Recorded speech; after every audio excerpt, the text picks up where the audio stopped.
नमस्कार दोस्तों, लोकसभा चुनाव नतीजों के बाद महाराष्ट्र में बड़ी सियासी हलचल देखने को मिल रही है। क्या महाराष्ट्र में गिर जाएगी भारतीय जनता पार्टी गठबंधन की सरकार? क्या 18 से 19 विधायक पाला बदलकर शरद पवार के साथ जाएंगे?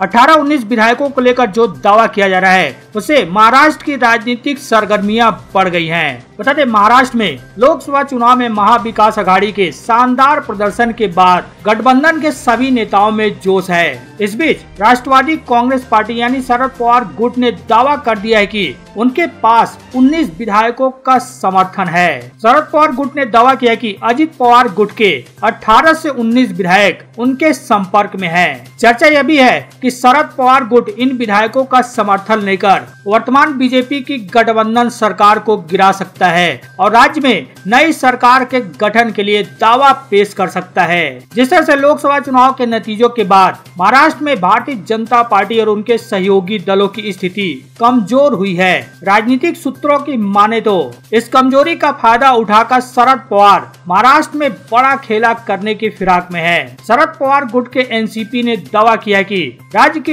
एकनाथ शिंदे सरकार के 18 से 19 विधायक अपनी पुरानी और असल पार्टी में वापस आना चाहते हैं। बता दें, अजित पवार पिछले साल शरद पवार की एनसीपी से अलग हो गए थे और महाराष्ट्र की बीजेपी और शिवसेना की गठबंधन सरकार में शामिल हो गए थे। अजित पवार को महाराष्ट्र में गठबंधन की सरकार में उप मुख्यमंत्री बनाया गया था।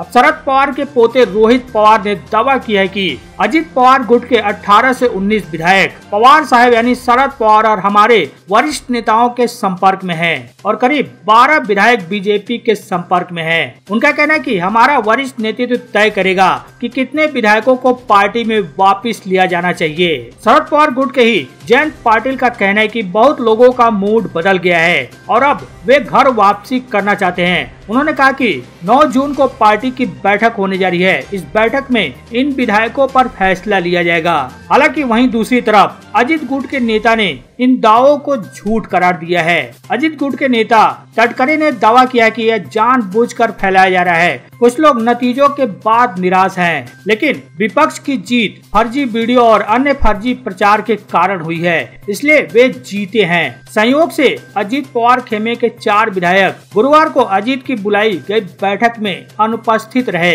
अजित गुट ने दावा किया कि विधायकों के पहले से ही कुछ जरूरी प्लान थे। उन्होंने बैठक में शामिल होने में असमर्थता के बारे में नेतृत्व को पहले ही सूचित कर दिया था। बता दे, अजित पवार की अगुवाई वाली राष्ट्रवादी कांग्रेस पार्टी के पास अभी 40 विधायकों की संख्या है। जिस तरह से शरद पवार गुट के नेता दावा कर रहे हैं, अगर विधायक फिर से शरद पवार के पास वापसी करते हैं तो निश्चित तौर पर राज्य में नया सियासी संकट खड़ा हो सकता है। बता दें, महाराष्ट्र विधानसभा में बीजेपी के पास वर्तमान में 103 विधायकों की संख्या है, जबकि शिंदे की अगुवाई वाली शिवसेना और एनसीपी के पास 40 विधायकों की संख्या है। यानी कि कुल मिलाकर 183 की संख्या होती है और बहुमत का जो आंकड़ा है 145 सीटों का है। और वर्तमान में विधानसभा में 8 सीटें खाली हैं, तो बहुमत का आंकड़ा घटकर 141 का हो जाता है। ऐसे में देखा जाए तो जो बहुमत का आंकड़ा 141 का है और शिंदे सरकार के पास बहुमत का जो आंकड़ा है